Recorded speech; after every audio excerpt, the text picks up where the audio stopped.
dengan PDIP itu juga banyak yang berkoalisi. Misalkan di Kabupaten Magelang, di Magelang itu antara Kim dengan PDIP itu juga ada koalisinya. Di beberapa tempat misalkan juga di Klaten itu juga lebih cair. Sehingga, tetapi kalau di Solo dulu di bulan Mei pernah terselip kabar akan adanya rekonsiliasi. Gitu. Ada rekonsiliasi. Jadi sudahlah, masing-masing mengajukan calon, kemudian akan menghasilkan pasangan tunggal seperti itu. Tapi nampaknya kelanjutannya itu saya mendengarnya itu dealnya tidak jadi. Dealnya tidak jadi. Lalu kemudian muncul kasus-kasus yang lain di luar Solo yang cukup mengganggu. Misalkan apa? Misalkan walaupun sebenarnya secara panggung depan itu tidak kelihatan. Kasus tentang penyidikan korupsi di Semarang. Nah, itu banyak dipahami persepsi masyarakat, walaupun apakah betul atau tidak, saya tidak bisa menganalisis, tapi kemudian itu dikaitkan dengan kekuasaan. Sebenarnya itu, kalau saya sendiri, ya kalau memang bersih, kan nggak bisa itu ditersangkakan. Bisa ditersangkakan karena memang ada dua alat bukti yang cukup, gitu. Seperti itu. Tetapi kemudian itu yang oleh banyak pihak dipahami sebagai, wah ini kok agak susah ini rekonsiliasinya, seperti itu. Nah kemudian pertanyaan yang kedua apa tadi Pak? Bahwa di pilkada ini ada kemungkinan tidak ya. Kalau di Solo saya kira sekarang ini enggak, karena waktunya sudah terbatas. Waktunya sudah terbatas, Gus Tibre sudah dan partai-partai saya kira partai-partai pengusungnya sudah akan siap-siap untuk deklarasi saya kira. Karena apa? Karena waktunya sudah dekat. Terus kemudian untuk yang PDIP, konon kabarnya sebentar lagi Ketua Umum PDIP Ibu Profesor Dr. Hajah Megawati Soekarno Putri akan segera mengumumkan calon-calon yang akan diusung di pilkada seluruh Indonesia. Sehingga kalau waktu yang tanggal 26 ya, tanggal 26 itu kan sebentar lagi. Itu saya kira kok waktunya sudah mepet sekali untuk urusan rekonsiliasi di Solo. Gitu Pak. Monggo yang lain. Mungkin ada pertanyaan lagi. Baik, dirasa cukup. Mungkin langsung saja kita akan melakukan konferensi pers bersama. Astrid ini memiliki peluang yang besar untuk memenangi pilkada Kota Surakarta. Apalagi kalau kemudian secara terbuka tokoh-tokoh yang tadi saya sebutkan, misalkan Presiden Prabowo, Presiden terpilih Prabowo, Presiden Jokowi, terus kemudian masyarakat juga memahami seluruh kekuatan politik parlemen kecuali PDIP mengusung Gus Tibre Astrid, itu survei saya mengindikasikan Gus Tibre Astrid itu menang di pilkada Kota Surakarta 2024. Artinya di sini walaupun yang tadi di posisi atas adalah Pak Teguh, ini masih paling tinggi. Elektabilitasnya kan yang paling tinggi kan memang Gus Tibre. Pak Teguh kan elektabilitasnya di bawah Gus Tibre. Bahkan terjadi penurunan. Bulan Mei itu Pak Teguh itu di posisi 51%, sementara Gus Tibre masih di 35%. Nah sekarang dibalik, Gus Tibre di atas, sedangkan Teguh mengalami penurunan.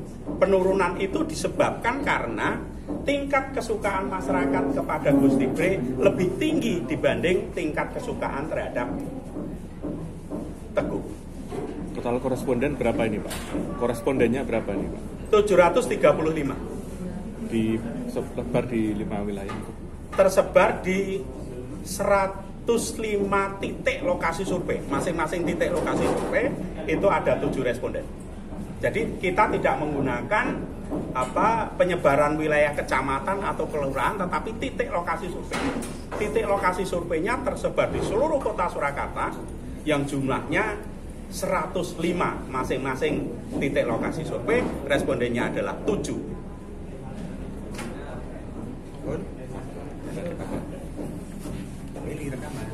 Silakan yang lain.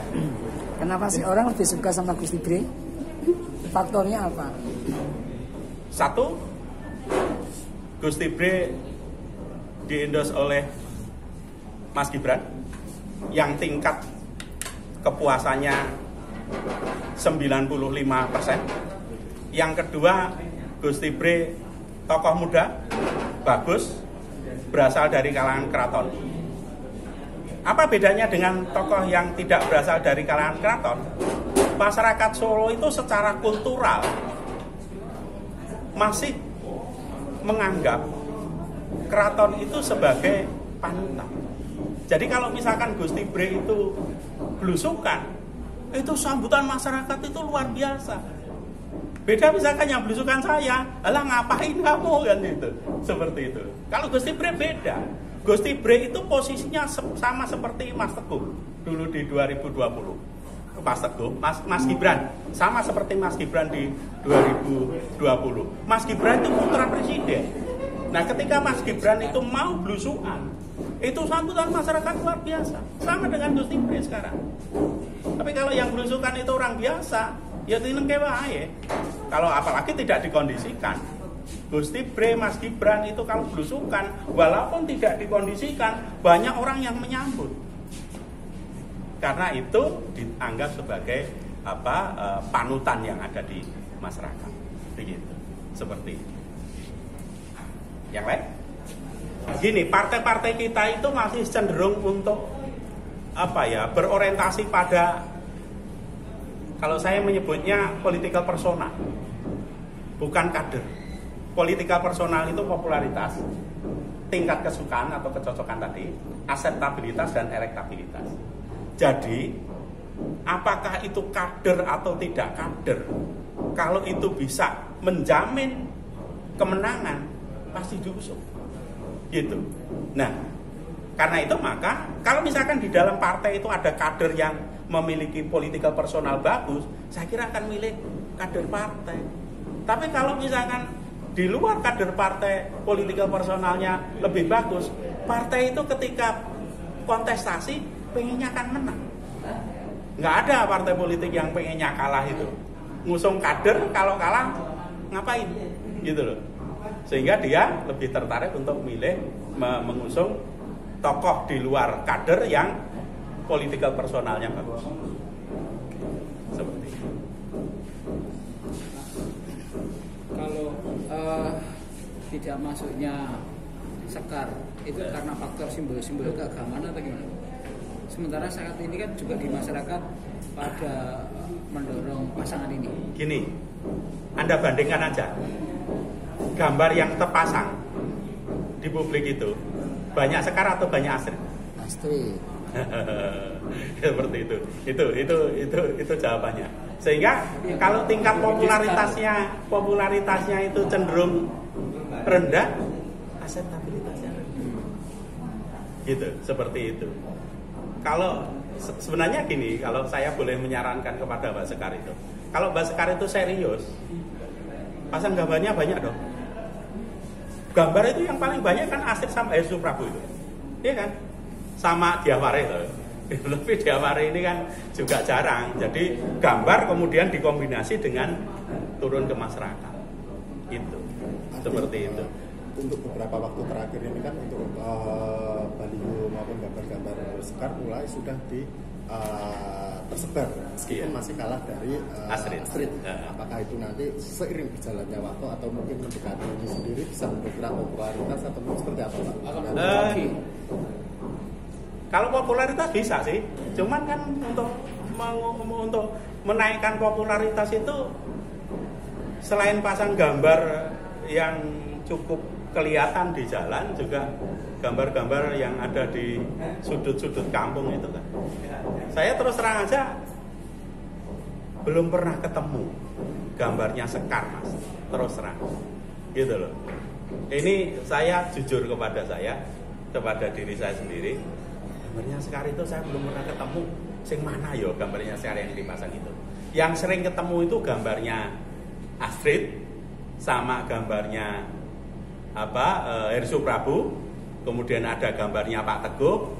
Terakhir itu gambarnya si tagline-nya Gusti Bre itu yang mas-mas itu. Tapi jangan lupa, bukan hanya gambar yang kemudian menaikkan popularitas itu, termasuk juga ekspansi pemberitaan di media sosial.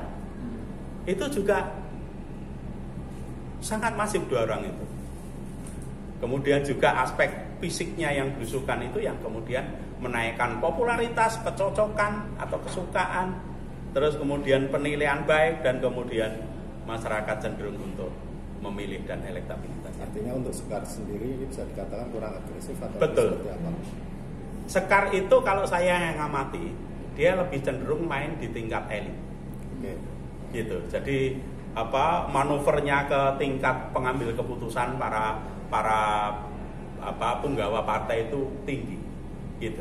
Itu tinggi. Ya, Sekar nggak salah seperti itu. Karena apa? Karena kalau misalkan itu terjadi, maka Sekar memahami betul bahwa di dalam kontestasi pilkada itu pemegang kunci utamanya bukan di wakil untuk memenangi pilkada itu, tapi di wali kotanya, gitu. Walaupun mungkin elektabilitasnya rendah, kurang ya, elektabilitasnya kurang, popularitasnya kurang, tingkat kesukaannya kurang. Tetapi kalau tingkat kesukaan, popularitas dan akseptabilitas wali kotanya itu tinggi, kan bisa ngikut. Seperti itu. Di Solo seperti itu. Sehingga tadi saya katakan begini, Gusti Bre itu saya prediksi elektabilitasnya tetap tinggi walaupun wakilnya Sekar. Gitu. Namun angkanya untuk angkanya apakah juga akan menyamai dari dua sosok tadi, Astrid? Ya tentu saja ada perbedaan. Ada perbedaan. Tadi saya simulasikan antara si Gusti Bre Astrid dan Gusti Bre si Sugeng, itu juga ada perbedaan walaupun tidak signifikan.